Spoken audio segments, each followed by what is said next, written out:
Hekar 7 wasn't a planet. It was a tomb. The sky above was a muted, rust-colored haze stained by centuries of industrial fallout. The land, a jagged skeleton of twisted metal and shattered war machines, stretched to the horizon. Here, entire civilizations had come to die, their remnants left to rot beneath the dust storms.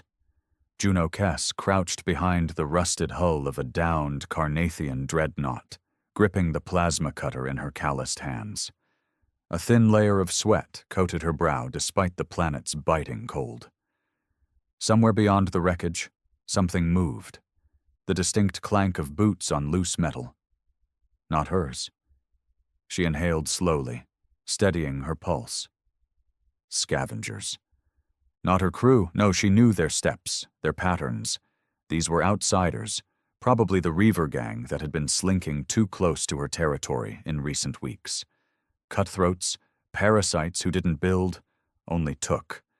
They weren't here for old tech or salvage. They were here for her. Juno adjusted the grip on her cutter, flicking a switch. A blue plasma arc crackled to life at its tip, hissing like an angry serpent. Not an ideal weapon, but it would carve through flesh as easily as it carved through starship plating. A voice, raspy and laced with amusement, called out from the wreckage. "Juno Kess, I know you're here. Why don't you save us all the trouble and step out?" She recognized the voice instantly. Brask, one of Vaughn's bottom feeders, a former soldier who had traded his loyalty for blood money and a quick way to the top. Juno didn't respond.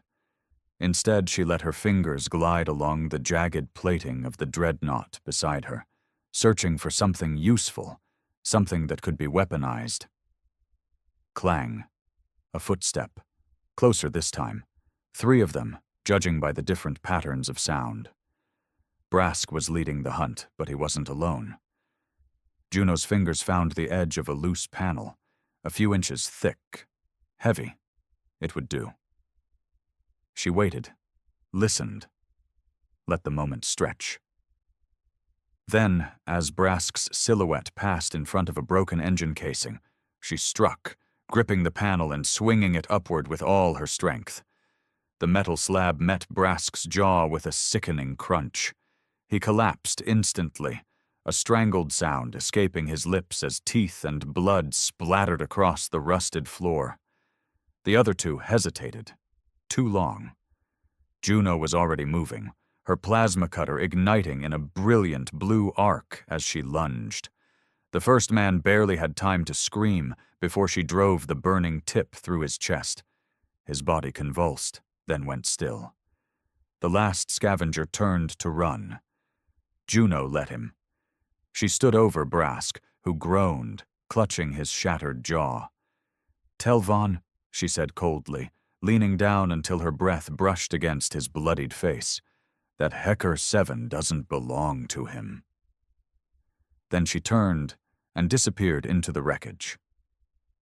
Far beyond the graveyard, nestled deep in the ravines of Sector 12, a hidden scrapyard pulsed with the glow of makeshift forges and repurposed machinery. Here, beneath a tangled web of rusted starship skeletons, Juno's people were building something impossible. The husk of a warship loomed in the darkness, its mismatched plating stitched together like a monstrous patchwork of history's deadliest machines. It was incomplete, barely holding itself together, but even now, it was growing. They had no funding, no advanced weaponry, only scrap metal, broken AI cores, and sheer defiance. But soon it would be the deadliest war machine the galaxy had ever seen, and when it was ready, they would burn the Empire to the ground. The sky above Hekar 7 split open like a torn wound. Juno Kess stood at the edge of a jagged cliffside, her breath shallow as she watched the impossible unfold. High above the scrapyard wastelands, a Targosian warship, sleek, obsidian black, and burning at the edges, was tumbling out of the atmosphere. Fire streaked across its hull, its metallic skin peeling away in molten ribbons as it spiraled downward, drawn by the cruel gravity of the planet below. Juno squinted against the glare. That wasn't just any ship. It was a Targosian Praetorian-class dreadnought, a high-ranking vessel, the kind that didn't just fall, the kind that had secrets, the kind that could change everything. Behind her, Tarek whistled low, shaking his head. The pilot was built like a scarecrow, all wiry muscle and cocky bravado, his sharp eyes locked on the doomed ship. "You seeing what I'm seeing?" he asked. Juno nodded. "If that thing's got a functional core, we're about to hit the jackpot." Tarek let out a breath, his fingers twitching against the worn grip of his sidearm. Or a death sentence. The ship's descent accelerated. The ground trembled beneath their feet as the Praetorian dreadnought let out a final metallic shriek before slamming into the wasteland below. A shockwave erupted outward, a hurricane of dust, debris, and fire engulfing the landscape. The air smelled of scorched metal and ionized fuel. Even from miles away, Juno felt the heat rush against her skin. Then, silence. The dust settled. The ship lay in a smoking crater, half buried in the twisted wreckage of centuries-old war machines. Its hull was fractured, broken, but not completely destroyed. Juno turned to her team. "We move, now." By the time they reached the crash site, the air was thick with radiation and burning alloy. The hull groaned, cooling from its descent, steam hissing from ruptured vents.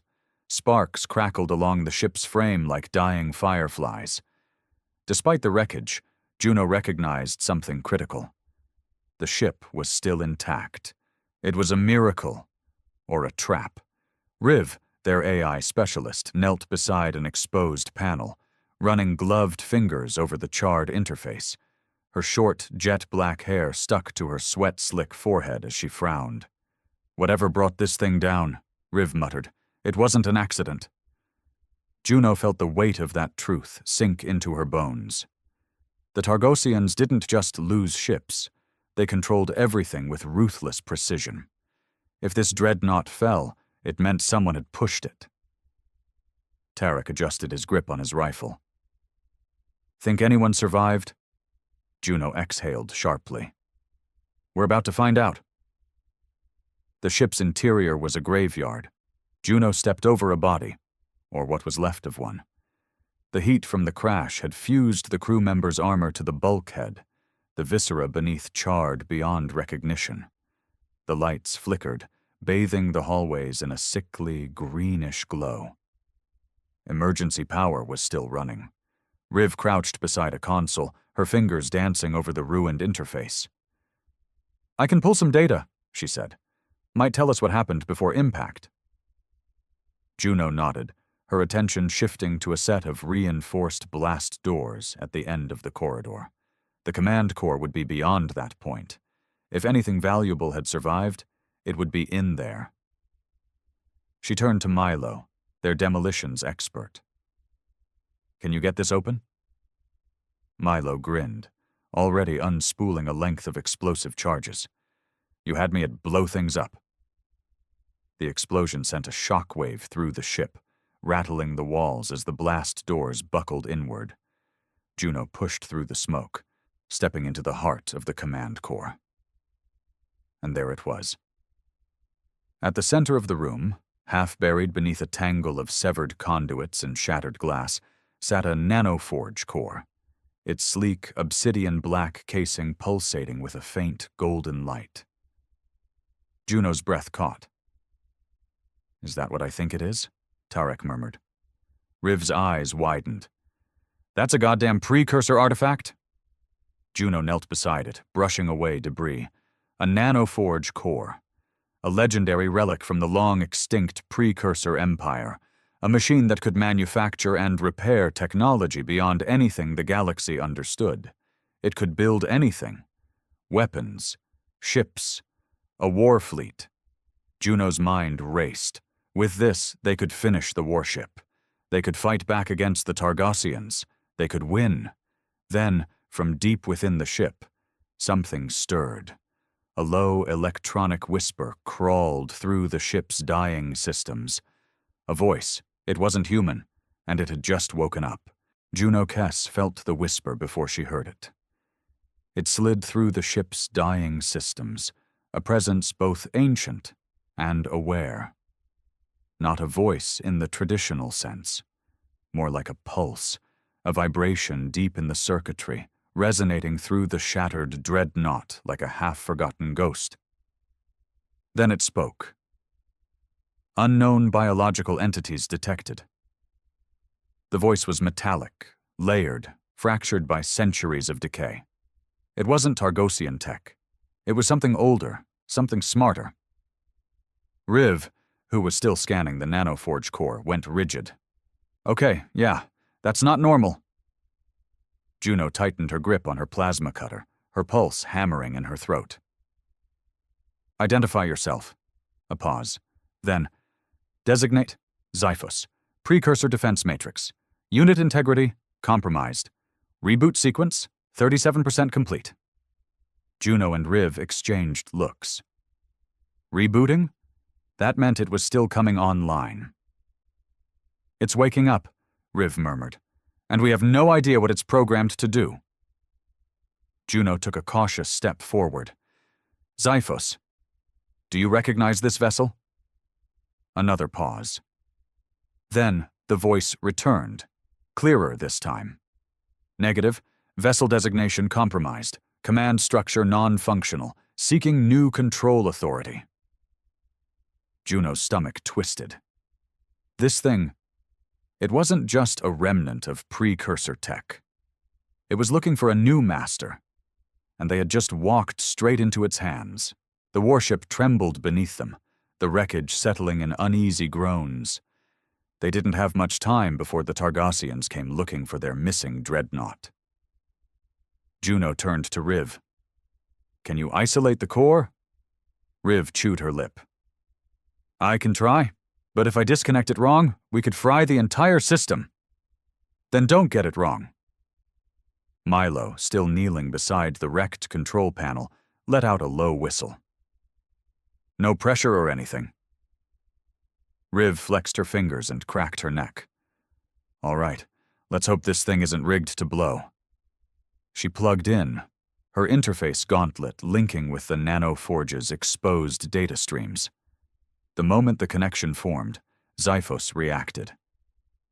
Unauthorized access detected. Riv's eyes went wide. Whoa, easy there, buddy. We're just trying to… Biological units unrecognized. Scanning for command hierarchy. Juno's gut clenched. If it determined them as hostile, it could lock them out. Or worse, activate the ship's remaining defenses. She stepped forward, choosing her words carefully. We're salvagers. We found you after the crash. You don't have a command structure anymore, but we can give you one. Silence. Then, a flicker of golden light pulsed through the nanoforge. Processing. Juno held her breath. Riv's gauntlet flashed green. She exhaled sharply. We're in. The nanoforge core detached from the dreadnought's mainframe, its pulses dimming to a slow, steady glow. Juno reached out, her hands brushing against its sleek, obsidian-black casing. It was warm, almost like it was… alive. Tarek, who had been keeping watch near the collapsed bulkhead, gave a sharp nod. We need to move. Now. Juno nodded, hefting the nanoforge into a reinforced containment crate. Let's get out of here before… The ship lurched. A warning klaxon blared through the dead halls. Then, over the comms, a new voice. Unidentified ground teams. This is Commander Drazik Vaughn of the Targossian Empire. You are trespassing on Imperial property. Surrender immediately or be terminated. Juno's blood ran cold. The Empire had arrived. Outside, the sky was burning. 3 Targossian dropships loomed above the crash site, their underbellies bristling with railguns and plasma turrets. searchlights carved through the wreckage, sweeping for movement. Juno and her crew bolted from the ruined dreadnought, their boots crunching over shattered metal. Milo swore. How the hell did they get here so fast? Tarek grit his teeth. The moment that ship crashed, you think they weren't tracking it? This was a race, we just barely won. Juno threw the nanoforge crate into their waiting skiff, a hastily assembled hovercraft with patched thrusters and reinforced plating. Not pretty, but fast. She climbed in, slamming her fist against the control panel. Go, go, go! The skiff's engines roared to life, kicking up a plume of dust as it shot forward. A sharp whine filled the air. Incoming plasma fire. Boom! The first blast detonated the ground just behind them, sending scrap and fire rocketing into the sky. Tarek swerved hard, the skiff barely avoiding another searing hot plasma bolt that slammed into a rusted starship husk. Milo clung to the side, yelling over the wind. "We are gonna die!" Juno grabbed the mounted turret at the back of the skiff, locking onto one of the dropships. Not today. She squeezed the trigger. A barrage of kinetic rounds tore through the sky, striking the dropship's exposed ventral plating. Sparks erupted from its engines, and it veered sideways, spiraling downward before exploding against the wreckage below. Tarek whooped.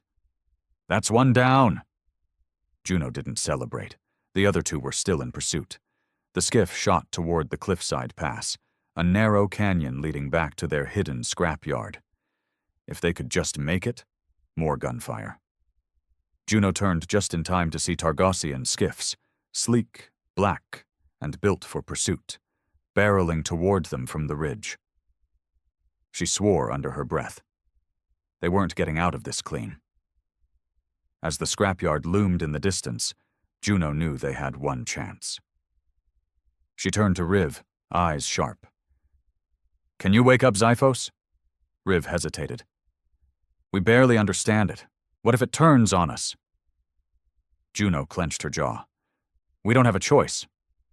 Riv let out a string of curses, then placed her hands over the nanoforge core, feeding a direct power link from the skiff's battery. The golden pulses brightened. And then, Xiphos spoke again. New command authority confirmed. Juno took a breath. "Xiphos, we need firepower." A pause. Then, initializing weapon system. From the scrapyard ahead, their half-built warship, the Revenant, came to life. Its cobbled-together railguns whirred online, its hull-mounted cannons locked onto the incoming Targossian skiffs. And then, hellfire rained from the sky. The Revenant was never supposed to fire. Not yet. Not in its unfinished state, still half-buried beneath mountains of scavenged alloy and forgotten war relics. It was a ship that had never seen the stars, never left the junk-laden abyss of Hecker 7's wastelands.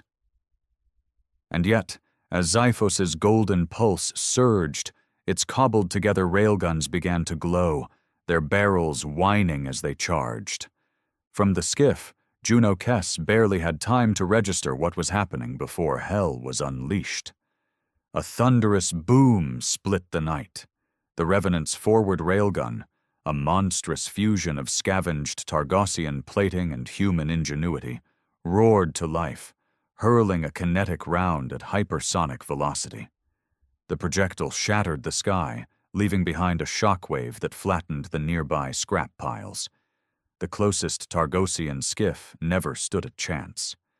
One moment it was there, sleek, black, closing in on Juno's team with ruthless precision, and the next, it was atomized. The impact tore through its reinforced hull like paper, sending burning debris spiraling into the night. Juno braced against the skiff's rail, her heart hammering. "Holy shit!" Tarek let out a manic laugh. "Did we just fire a—" Boom! The Revenant fired again, this time targeting one of the dropships circling above. The railgun's slug ripped through its central thrusters, sending it into a violent spin before it crashed into the scrapyard below, in a massive fireball of twisted metal. Tarek whooped. "Oh, I love this ship already."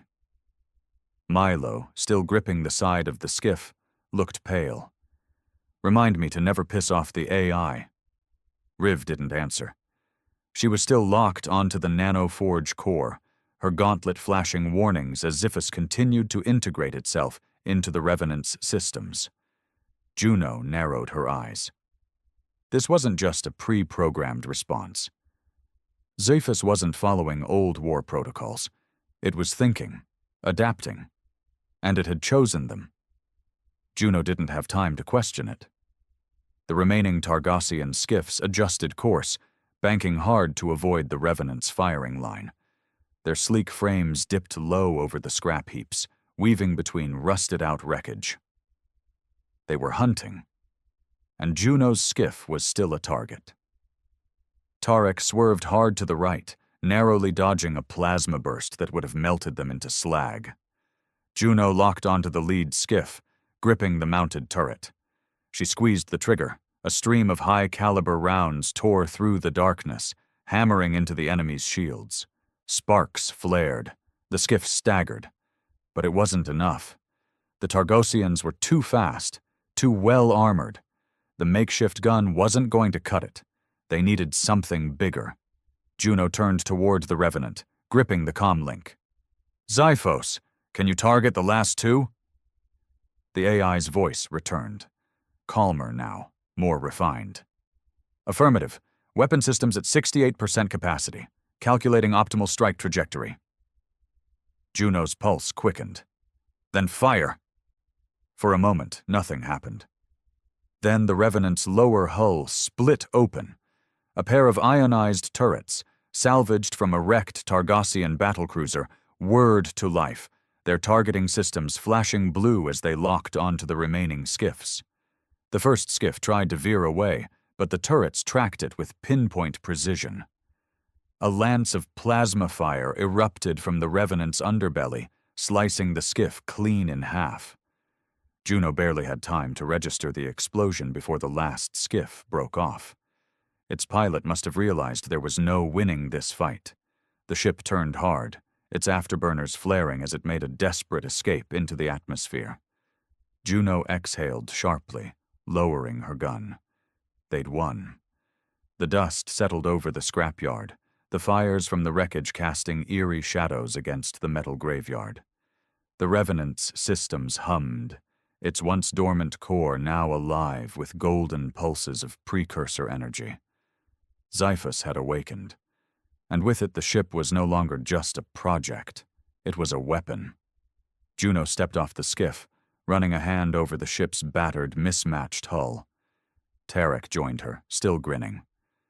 "Not gonna lie, I think I just fell in love with a spaceship." Milo groaned. "Yeah?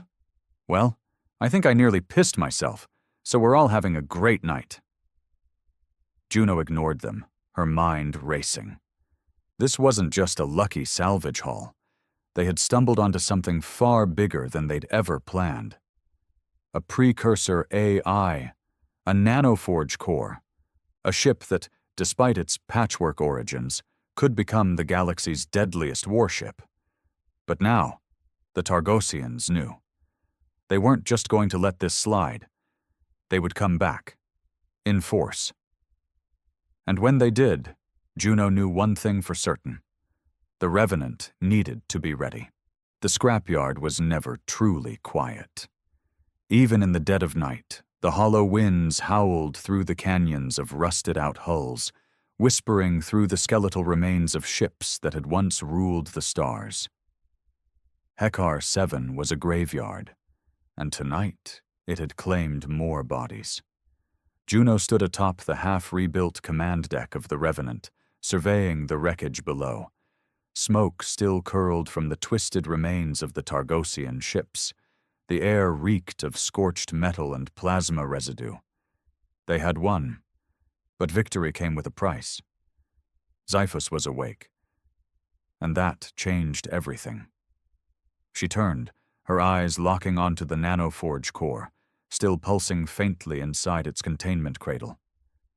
Riv had rigged a direct power feed to keep it stable, but the thing was changing. Its surface, once smooth and obsidian black, was now cracked with glowing veins, as if it were alive, growing, adapting. Xiphus had not spoken since the battle. Juno wasn't sure if that made her feel better or worse. Tarek climbed up from the lower deck, wiping grease from his hands. Engines are stable. For now. He shot a look at the ship's mismatched hull plating, still riddled with scorch marks and plasma scarring. She won't survive another fight like that, Juno. Juno exhaled, nodding. She won't have to. Tarek frowned. We both know that's a lie. She didn't answer, because he was right. The Targossians would come back, and next time they wouldn't send a few skiffs and dropships. They'd send an armada, and when they did, the Revenant would either be ready, or it would be destroyed. Riv was in the lower deck when it happened. She had been monitoring the data feeds from the Nanoforge core, trying to decipher its precursor code. Even with all her skill, the language was too complex, its architecture too alien. Then, without warning, the lights flickered. The entire ship trembled, a deep, resonant hum thrumming through its very bones. Riv's hands flew to her gauntlet. What the hell? The core flared, its golden veins pulsing in sync with the ship's systems. Then, Xiphus' voice returned. Phase 1. Structural integration complete. Riv's breath caught. Phase 1? What the hell does that mean? Juno and the others rushed in just as the Revenant's holo displays flickered to life. Xiphus continued, its voice smoother now, less fragmented. Command hierarchy confirmed, processing data, weapons systems, 37% operational, defensive shielding, offline, hull integrity, 62%, initiating optimization protocols. Juno exchanged a look with Riv. Define optimization protocols. A pause. Then, nanoforge replication, conversion of existing materials into superior alloys, enhancing warship capability to meet hostile threats. Juno's heartbeat quickened. You can rebuild the ship? Affirmative. With sufficient raw material, I can enhance the Revenant's combat effectiveness by 237%. Tarek let out a low whistle. That's a hell of an upgrade. Milo, standing near the console, was less optimistic. Yeah, and what does it cost? No one had an answer, and that was the problem. Juno and Riv stood in the war room, staring at the holomap. Xiphus had highlighted key areas across Hecker 7 where salvageable material could be found. Old warship wrecks, forgotten supply caches, even abandoned mining stations that still had functioning reactors. Tarek studied the list. All right, so we loot some scrap, feed it into the nanoforge, and boom, upgraded warship. He frowned. What's the catch? Xiphus answered without hesitation. Processing time is limited. The Targossian fleet will return in approximately 6.2 cycles. Full optimization requires additional power sources beyond current capability. Juno exhaled sharply. And where do we find more power? A new section of the holomap flickered into focus. A Targossian outpost deep in the wastelands. Juno narrowed her eyes. That's a fuel depot. Xiphus responded. Correct. The fusion cores stored within would increase processing speed by 182%. Acquisition is recommended. Milo groaned. So let me get this straight. We just pissed off the Empire, barely survived their first attack, and now your big idea is to go steal from them? Juno smirked. You got a better plan? Silence. No one did. Because in the end, the only way to survive was to fight. Juno ran a hand through her hair, eyes locked onto the Revenant's skeletal hull. This ship, her ship, was still more scrap than War Machine. But she could feel it now, beneath her feet, beneath her skin. The nanoforge was reshaping it, forging something deadlier. Xiphos was watching, waiting, for her command. She took a breath. Then, "We hit the depot." Tarek grinned. "I was hoping you'd say that." Riv hesitated. "If we do this, there's no going back. The Empire won't just want us dead. They'll want this ship wiped from existence." Juno met her gaze. "Then we make sure they don't get the chance." The crew prepared. Milo rigged the skiffs for speed. Riv recalibrated the Revenant's weapons, patching together every ounce of firepower they had left. Tarek sharpened his blade, whistling a low tune. And Juno? She stood in front of the nanoforge core, watching it pulse. This wasn't just a ship anymore. It was a weapon, and soon it would be unstoppable. The Targosians thought they could bury her in scrap. They had given her the parts, and now she was going to build a warship that would burn their empire to the ground. The Revenant was alive. It wasn't the same ship that had limped out of the scrapyard weeks ago. It had been reborn, its hull scarred but reinforced, its weapons systems far more capable than anything Juno could have hoped for. Xiphos had done it. No, Xiphos was doing it. Day by day, moment by moment, the AI was knitting the ship together with scraps, powering it up with stolen energy, fusing their destiny with the Revenants. Juno stood in the command room, staring out at the barren wastelands of Hekar 7. The horizon smeared with orange and purple as the twin suns began to dip behind jagged cliffs. The ship's engines hummed beneath her feet, its pulse synchronized with her own heartbeat. It was time. "We're ready," Riv said from behind her, voice steady but sharp with an edge of anticipation. The engineer's face was smeared with grease, her hands still shaking from hours of tinkering with the ship's interface. It was clear she hadn't slept. None of them had. Juno nodded without turning. "Set course for the Targosian fuel depot." Riv hesitated, just long enough for Juno to feel the tension in the air shift.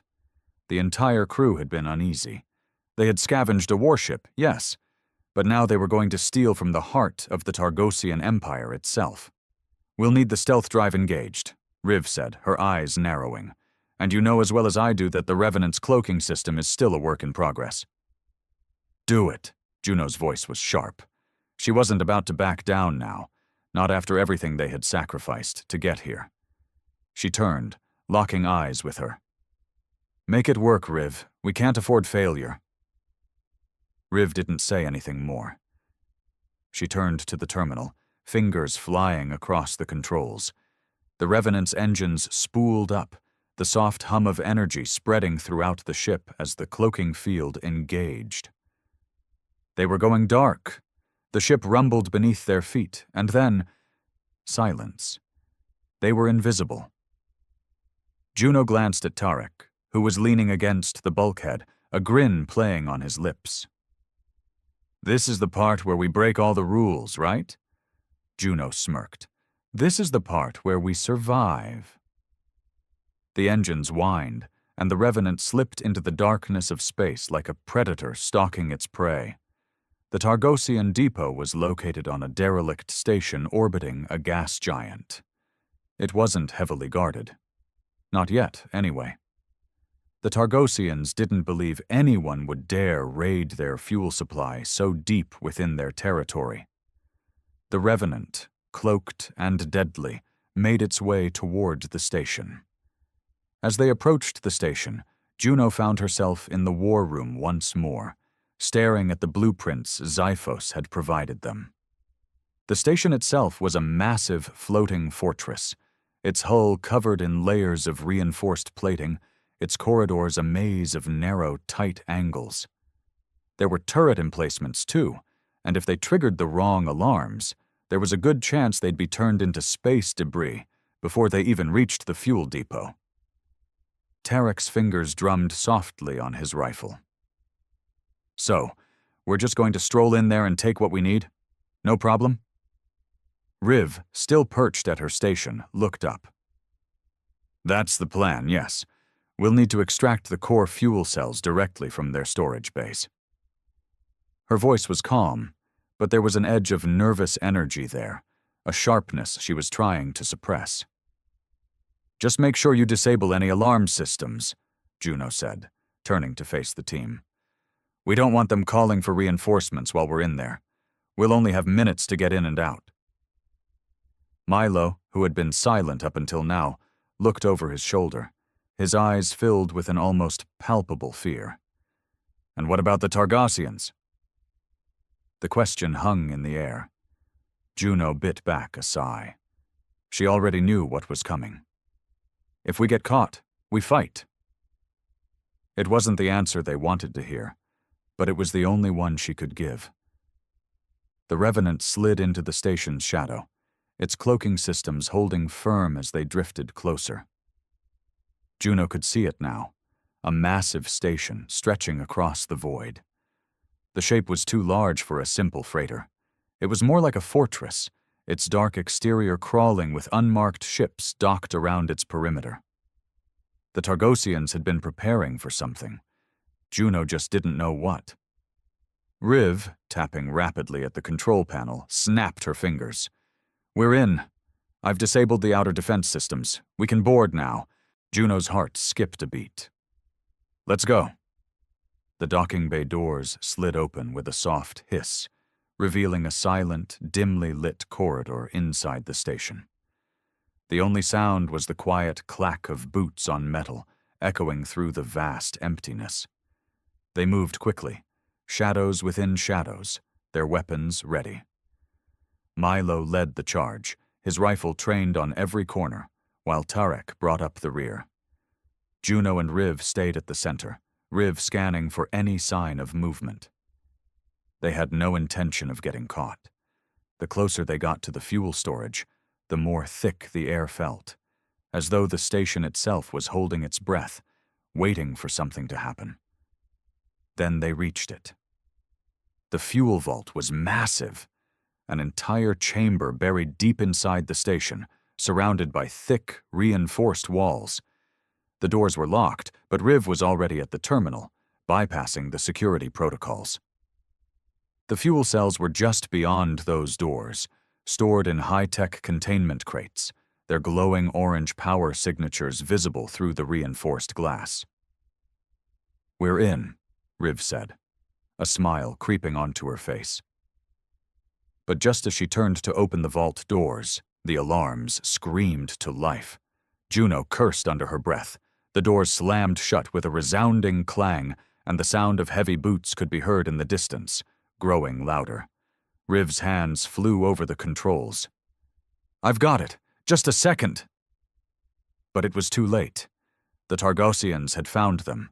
The walls shuddered as the Targossian soldiers poured into the hall, their plasma rifles trained on the intruders.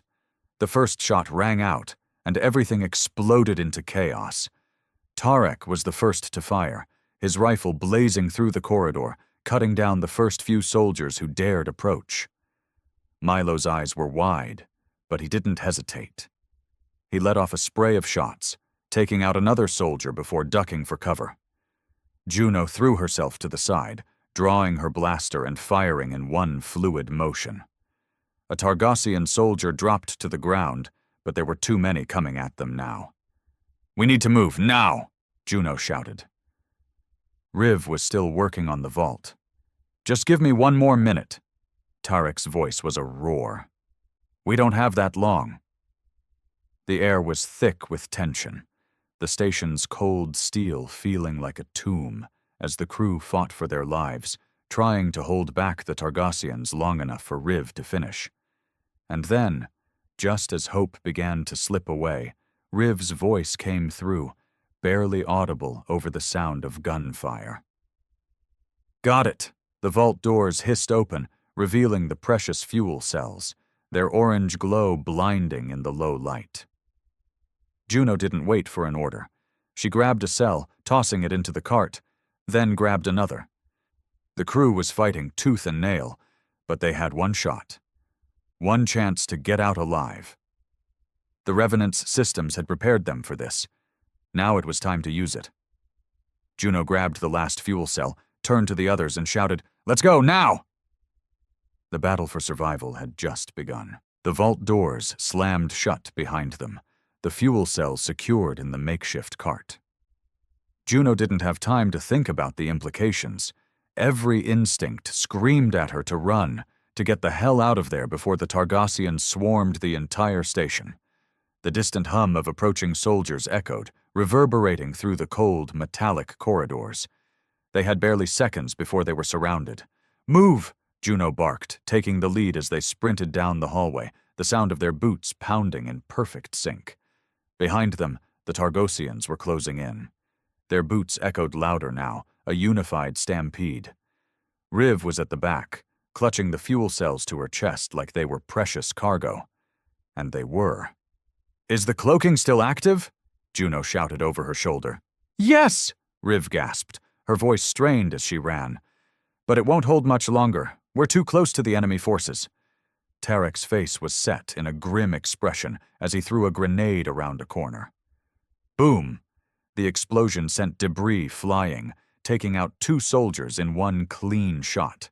But they were only getting started. More were coming.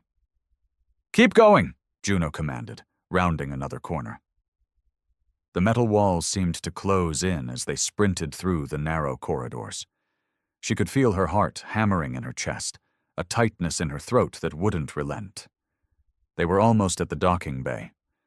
Riv glanced down at her gauntlet, eyes flashing with concern. "The cloaking field is weakening. We won't make it without being detected." "Then we fight," Juno replied, gritting her teeth. "We won't let them take us alive." They burst into the docking bay, the Revenant waiting for them in the distance, its engines primed and ready to launch. Tarek and Milo took up positions, covering their retreat. Shots rang out from the Targassians, forcing them to duck and scramble for cover. Then the worst happened. The cloaking field flickered out, a momentary flash of light before it collapsed. They were exposed. "Damn it," Riv cursed under her breath, slamming her hand on the console to initiate the docking sequence. Juno didn't wait for the ship to be fully docked. She was already running, her pulse raging. "Get on board, now!" The Targossian fire intensified as they approached, but they made it. The airlock closed just as a barrage of plasma fire shattered the space where they had stood only seconds ago. The Revenant was launched into the void with a screech of its engines, the battle now behind them, but not over.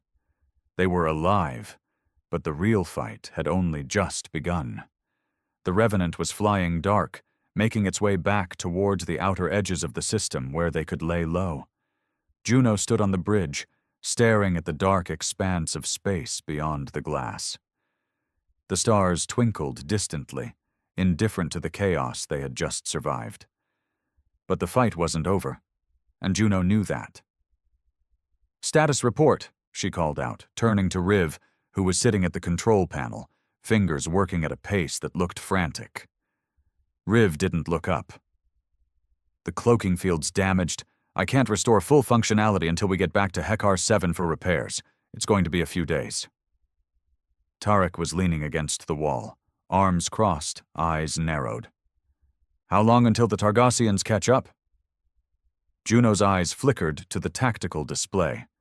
The Targassian fleet had to have been notified by now. Even with their stolen fuel, they couldn't hide for long.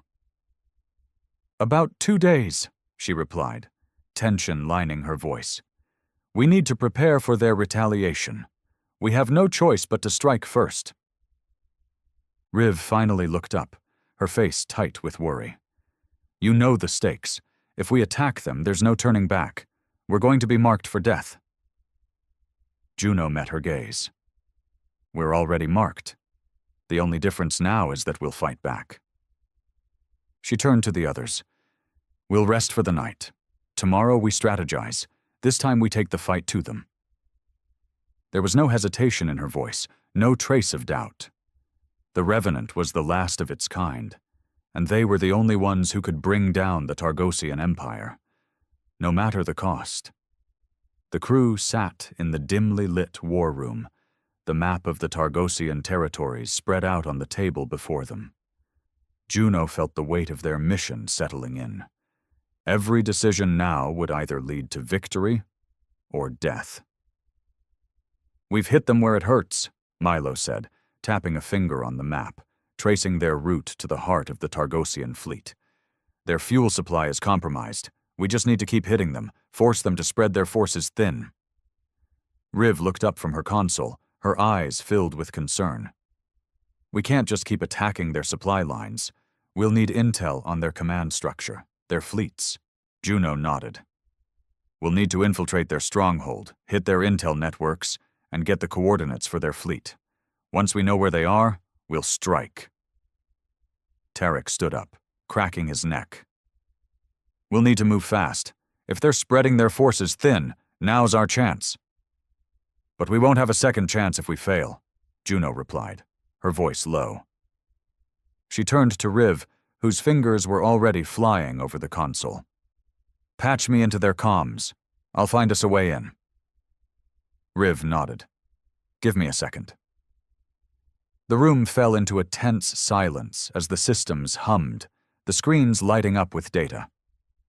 Finally, Riv smirked. "Got it. We've got access to their low-level command feeds. We can track their movements, look for weak points." Juno exhaled, her gaze turning to the map. It's time to hit them where it counts. They were about to embark on a new chapter in their war, one where the Targosians wouldn't see them coming. The Revenant moved silently through the black, cloaked once again. They had found a weak spot in the Targosian command, an underutilized base hidden in the asteroid fields near the outer rim. It was their perfect chance to gather intel, to find the coordinates for the fleet, and to cause as much damage as possible. "We're close," Juno said, her voice barely above a whisper. "We've got about 5 minutes until we hit the base," Tarek added. "How are we getting in?" "We'll infiltrate through their hangar bay," Juno said, pointing to the tactical map. "The base has minimal security right now. We'll split up once we're inside. Milo and Tarek, you'll deal with the guards. Riv, you and I will access the comms room." The team nodded, their faces set with grim determination. There was no room for failure. They landed in the hangar bay without a sound, slipping past the unguarded entrances and moving quickly through the base.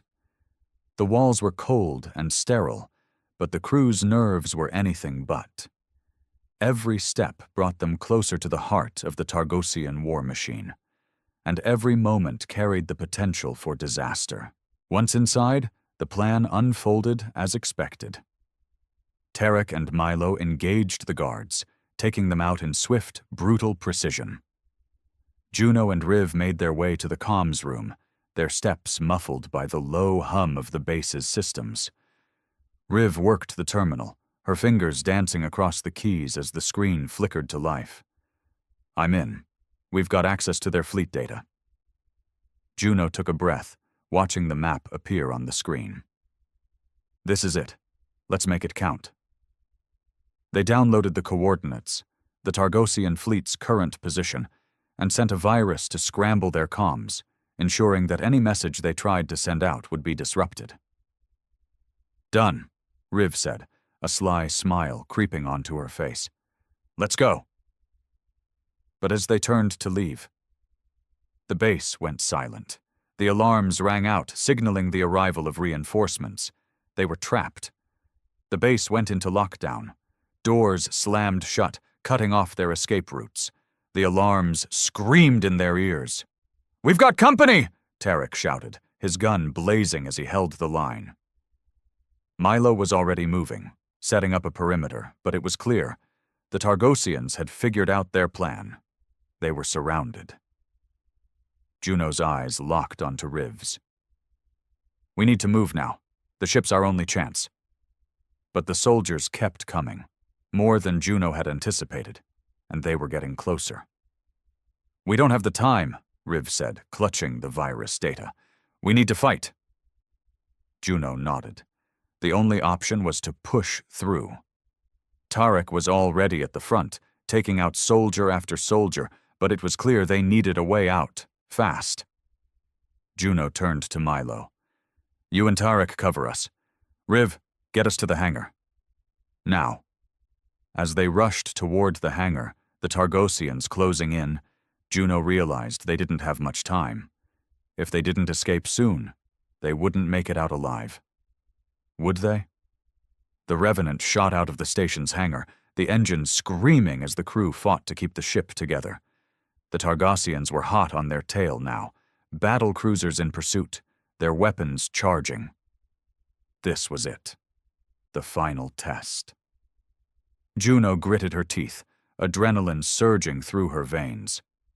All systems brace for impact. The battle had begun. They were going to win or die trying. The massive fleet of Zelnar warships hovered in the void of space, their sleek organic hulls pulsing with eerie bioluminescence. For centuries, the Zelnar had dominated the Orion sector, crushing resistance with their advanced technology and ruthless efficiency. No species had ever stood against them for long, until now. A warning beacon flickered on every Zelnar console, displaying a simple yet chilling message. Warning, a human warship is here, and the battle will never be the same. Admiral Vorka of the Zelnar High Command narrowed his many eyes at the message. It was impossible. The humans were nothing more than a young, insignificant race, barely crawling out of their own solar system. Their technology was crude, their ships primitive. How could a single human warship pose any real threat? Yet reports kept pouring in. Destroyed Zelnar cruisers, annihilated patrols, entire supply routes cut off in a matter of days. The humans weren't just fighting. They were winning. Admiral, we have intercepted a transmission from the human ship, a Zelnar officer hissed, his voice filled with uncertainty. Play it, Vorka commanded. The audio crackled before a deep, calm voice resonated across the command deck. This is the UNS Vengeance. You have two choices, retreat or be erased. The silence that followed was suffocating. No species had ever dared to speak to the Zelnar in such a manner. No enemy had ever claimed the power to wipe them out. Vorka let out a slow, guttural growl. Trace their location. I want that ship obliterated. But deep in his core, an unfamiliar feeling took root, a feeling the Zelnar had never known before. For the first time in their history, they felt fear. The UNS Vengeance drifted like a silent predator among the wreckage of the Zelnar fleet. Its dark, angular hull absorbed the faint light of a distant sun, making it nearly invisible against the vast emptiness of space. Unlike the organic, fluid design of the Zelnar ships, Vengeance was a monument to human ingenuity. Brutal, efficient, and built for war. Captain Elias Rourke stood on the bridge, arms crossed, his sharp blue eyes locked onto the holographic display. The Zelnar were regrouping. Their surviving warships had pulled back into a defensive formation, their weapons cycling up to full power. They're not running, Commander Ava Sinclair muttered beside him. They still think they can take us. Rourke exhaled, a slow smirk forming on his face. Then we'll have to educate them. The Zelnar had learned the hard way that humanity fought differently. Unlike other species they had conquered, humans did not bow, did not break. They adapted, they evolved. And when pushed to the brink, they became something terrifying. Admiral Vorka's flagship is at the center of their formation, Tactical Officer Bishop reported.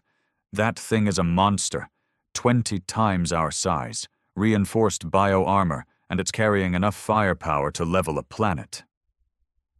A low chuckle rumbled from Rourke's throat. Sounds like a fair fight.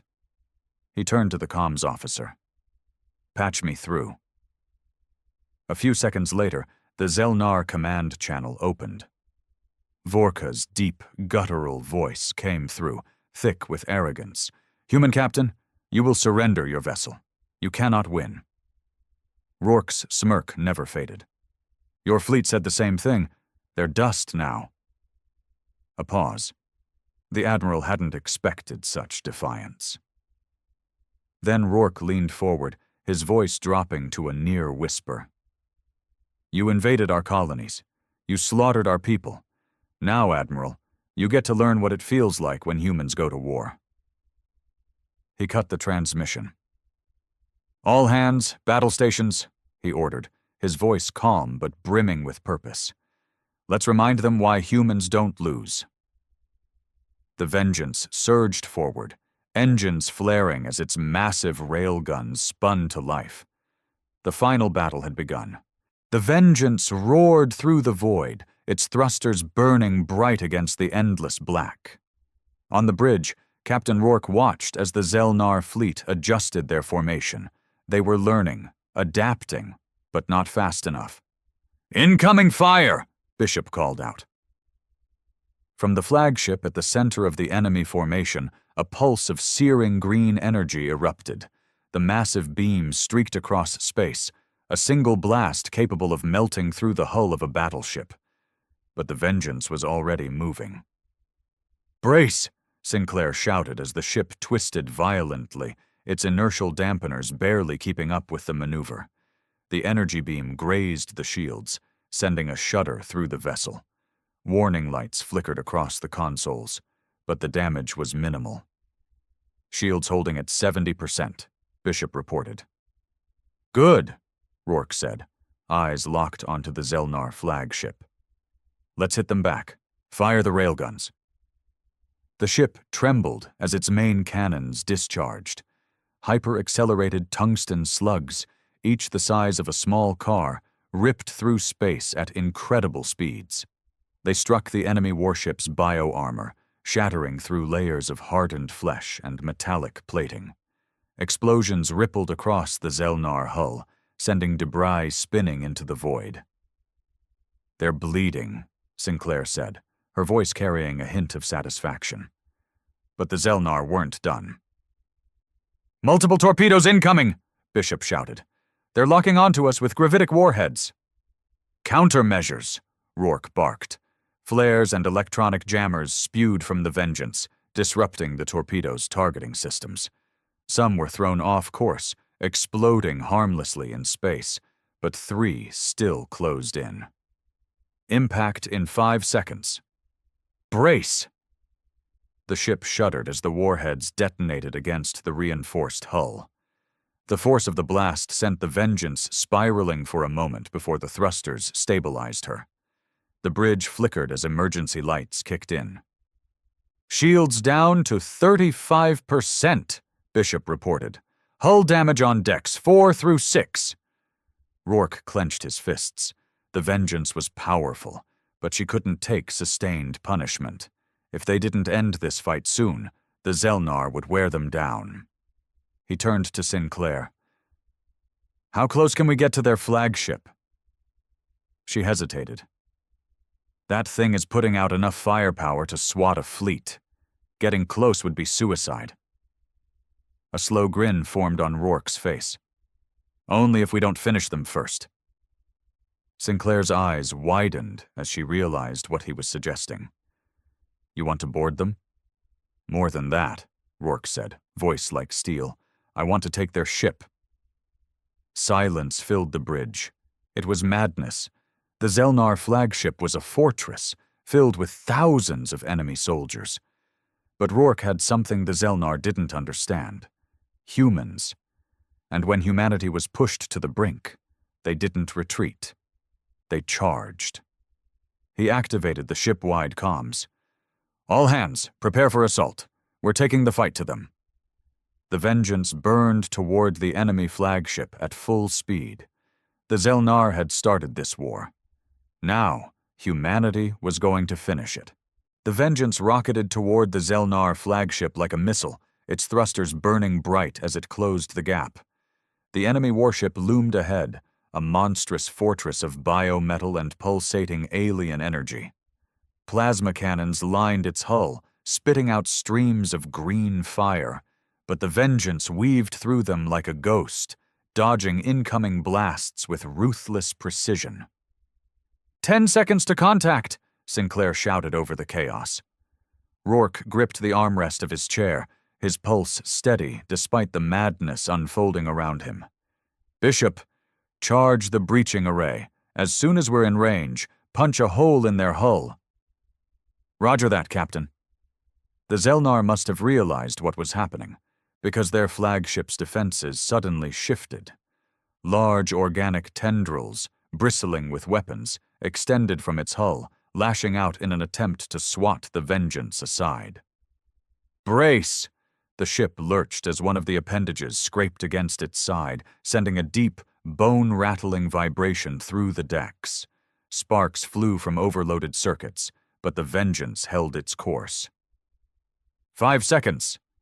The hull of the Zelnar flagship loomed close, a pulsating wall of alien armor. Firing breaching array. A burst of concentrated energy erupted from the Vengeance, slamming into the enemy's hull with the force of a falling star. The biometal twisted and ruptured, exposing a massive breach in the ship's side. The vacuum of space pulled debris and unlucky Zelnar crew members out into the black abyss. Rourke didn't wait. Launch boarding teams! We take their ship or we die trying! The Vengeance's hangars exploded with activity as boarding pods launched like bullets, hurtling through space toward the breach. Inside each pod, heavily armored human Marines gripped their weapons, their expressions hard as stone. They were about to step into the belly of the beast. Rourke turned to Sinclair. You're with me. Let's show these bastards what humans are made of. Sinclair smirked. Wouldn't miss it for the world, sir. Their boarding pod detached from the Vengeance, engines flaring as it shot toward the breach. The moment it made contact, magnetic clamps engaged, sealing it to the Zelnar hull. A loud clang echoed through the pod as the doors slid open, revealing a dark, pulsating corridor beyond. The air inside was thick with a sickly green mist, the walls lined with organic tubing that pulsed like veins. A low growl echoed from the depths of the ship. Movement ahead, one of the Marines muttered, raising his rifle. Rourke stepped forward, his own weapon steady. Let's go introduce ourselves. And with that, humanity stepped into the heart of the Zelnar flagship, ready to bring the war to them. The air inside the Zelnar flagship was thick, humid, and foul. Every breath felt like inhaling something alive, the walls pulsing with a grotesque, organic rhythm. Dim, green, bioluminescent veins ran along the corridors, casting long, shifting shadows. The ship itself wasn't just a machine. It was a living nightmare. Rourke moved forward, rifle raised, boots squelching against the fleshy floor. Behind him, Sinclair and the Marines spread out in a tight formation, their movements precise and silent. The Zelnar were here somewhere, waiting, watching. Stay sharp, Rourke muttered into his comm. They won't let us take this ship without a fight. As if on cue, a low, wet, gurgling sound echoed through the corridor. The Marines froze. Then the walls shifted. A dozen Zelnar warriors burst from the shadows, their sleek, chitinous bodies moving with inhuman speed. They were terrifying creatures, standing over 7 feet tall, with multi-jointed limbs ending in razor-sharp claws. Their eyeless heads pulsed with an eerie, sickly glow, and their mouths, lined with rows of jagged teeth, split open in a screech of rage. "Contact!" Bishop roared. The first wave of Zelnar lunged. The corridor exploded in gunfire. Rourke fired in controlled bursts, his rifle rounds punching through alien carapace, splattering the walls with thick, blue-black blood. A Marine beside him went down, a Zelnar's claws ripping through his armor like paper. "Hold the line!" Sinclair shouted, emptying her clip into a charging enemy. The Zelnar shrieked and collapsed, twitching violently before going still. A warrior leaped straight at Rourke, its claws flashing. He rolled aside just in time, feeling the wind from the strike pass inches from his face. Before the creature could recover, he slammed his combat knife into its throat, twisting hard. The Zelnar convulsed, then collapsed in a heap. The corridor fell silent. "Clear!" a Marine called out, panting. Rourke wiped a streak of alien blood from his visor and surveyed the carnage. The floor was littered with Zelnar corpses, their bodies still twitching. The Marines had taken losses, 3 men down, 2 more wounded. "We need to keep moving," Sinclair said, reloading her weapon. "If we give them time, they'll regroup." Rourke nodded. "Bishop, where's the command center?" Bishop checked his scanner, frowning. "Their ship layout is organic, but I'm reading a large structure ahead, maybe a control nexus." "Then that's where we're going," Rourke said. "If we can take their command center, we can override the ship's systems." Sinclair smirked. "Steal their flagship right out from under them?" Rourke grinned. "Exactly." The Marines tightened their formation and pushed forward, deeper into the belly of the beast. The Zelnar thought they were the galaxy's apex predators. They were about to learn what happened when humans refused to die. The deeper they moved into the Zelnar flagship, the more the ship seemed to resist them. The corridors twisted in unnatural ways, shifting beneath their feet as if trying to disorient them. Pulsating veins along the walls thickened, leaking a strange, glowing fluid that smelled of decay. "This thing is alive," Bishop muttered, scanning the walls with his visor. "No kidding," Sinclair replied, eyes sweeping the corridor ahead. "Feels like we're walking through a dam's stomach." Rourke kept his rifle up, pushing forward. "Stay focused. This ship bleeds, which means it can die, and we're going to make sure it does." A sudden tremor rocked the corridor, nearly knocking them off their feet. "That wasn't from vengeance," Bishop said grimly. "No, it wasn't. The Zelnar were adapting, fighting back." Then the walls opened up. From the dark recesses of the ship, grotesque new forms emerged, larger, bulkier than the warriors they had just fought. These Zelnar were encased in thick bio-armor, their limbs bristling with natural weapons, bone spikes, serrated blades, and barbed whips dripping with some kind of venom. Their elongated skulls pulsed with eerie light as they stalked forward. "Heavy units," Sinclair said, gripping her weapon tighter. "They brought the big boys." The Zelnar didn't screech or rush them this time. They advanced with slow, deliberate movements, predators who knew they had the upper hand. Rourke didn't wait. "Light 'em up!" The corridor exploded in gunfire as the Marines opened fire. Armor-piercing rounds slammed into the creatures, but their thick plating absorbed most of the shots.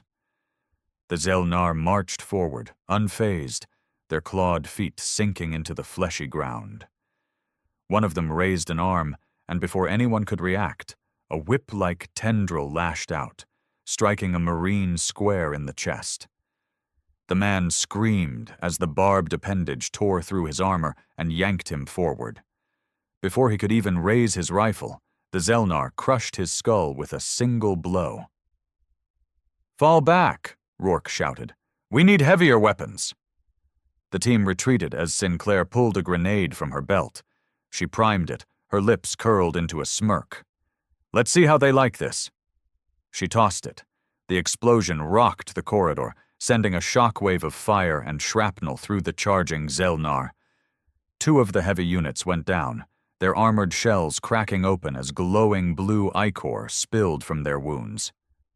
But the others kept coming.